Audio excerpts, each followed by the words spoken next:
ایک لفظ ہے جو ہمارے ہاں اکثر استعمال ہوتا ہے، ظلم۔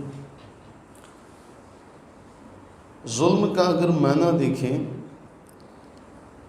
تو سادہ سا معنی ہے کسی بھی شے کو اس کی جگہ سے ہٹا کر کسی اور جگہ رکھنا اور حد سے بڑھنا ظلم کہلاتا ہے۔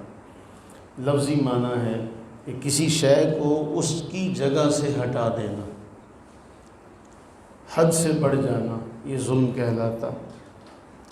اور قرآن کریم میں اس کے حوالے سے جو بیان ہوا، اگر ہم اس کو تھوڑا سا دیکھیں تو قرآن فرما رہا ہے سورہ لقمان میں کہ آپ کو یاد ہے حضرت لقمان اپنے بیٹے سے فرماتے ہیں، یا بنیہ لا تشرک باللہ، اے میرے عزیز بیٹے شرک نہ کرنا، ان الشرک لظلم عظیم، ان الشرک لظلم عظیم۔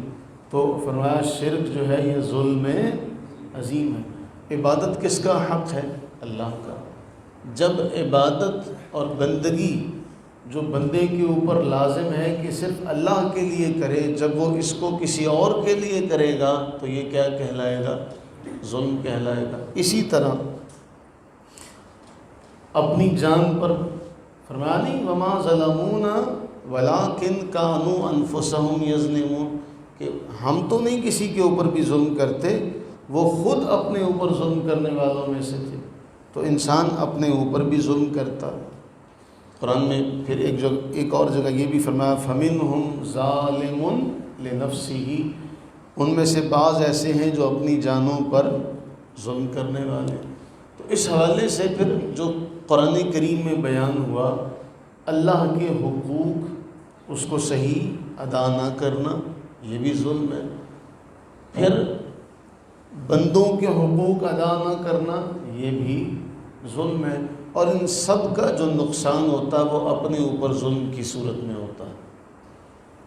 انسان اصل میں اللہ کے حق اور بندوں کے حقوق کی حق تلفی نہیں کر رہا ہوتا، حقیقت میں وہ اپنے اوپر ظلم کر رہا ہوتا ہے۔ اور اس کے حوالے سے حضرت عبداللہ ابن عمر رضی اللہ تعالیٰ عنہما کی جو آج کی روایت ہے، فرمایا کہ رسول اللہ صلی اللہ علیہ وسلم ارشاد فرماتے ہیں، ایھا الناس، اے لوگو، اتقوا الظلم، ظلم سے بچو، فإنہ ظلمات یوم القیامہ، کہ یہ قیامت کے دن جو تم نے ظلم کیا ہوگا یہ اندھیروں کی صورت میں آئے گا۔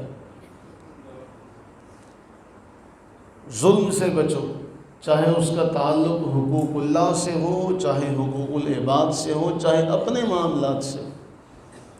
یعنی اگر حقوق اللہ اور حقوق العباد کا معاملہ ہے تو ظلم تو اپنے اوپر ہی کر رہا ہے۔ تو فرمایا یہ جو ظلم ہوگا قیامت کے دن اندھیروں کی صورت میں ہوگا۔ اور صحیح مسلم کے اندر حدیث کا ایک ٹکڑا ہے، بہت ہی ہمارے لیے اہم ہے۔ اللہ تعالیٰ ارشاد فرما رہا ہے کہ اے لوگو، حدیث قدسی ہے صحیح مسلم میں، یا عبادی، اللہ فرماتے ہیں اے میرے بندو، یا عبادی، بار بار اس جملے کو ذہن میں رکھیں۔ اللہ فرماتے ہیں اے میرے بندو، جب میں نے ظلم کو اپنے اوپر ممنوع قرار دیا کہ میں کسی پر ظلم نہیں کروں گا، ان اللہ لا یظلم مثقال ذرہ، کہ کسی کے اوپر ایک ذرہ برابر بھی ظلم اللہ نہیں فرماتا۔ فرمایا جب میں نے اپنے اوپر یہ لازم کر لیا کہ میں کسی پر ظلم نہیں کروں گا، تو تم بھی اپنے اوپر یہ لازم کر لو کہ تم بھی کسی کے اوپر ظلم نہیں کرو گے، تم بھی کسی پر ظلم نہیں کرو گے۔ تو یہ باتیں ہم اللہ سے یہ دعا کریں۔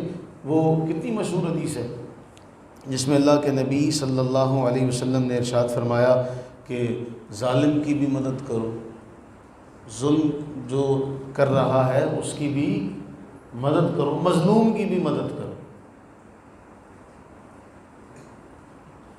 اتنا سا جملہ جو ہے بندے کو مشکل میں ڈال دیتا ہے کہ یہ کیا کہہ دیا، ظالم کی بھی مدد کرو، مظلوم کی بھی مدد کرو۔ تو صحابہ کرام علیہم رضوان نے عرض کی، یا رسول اللہ صلی اللہ علیہ وسلم، مظلوم کی مدد تو سمجھ میں آ گئی، ظالم کی مدد کا کیا معنی ہے؟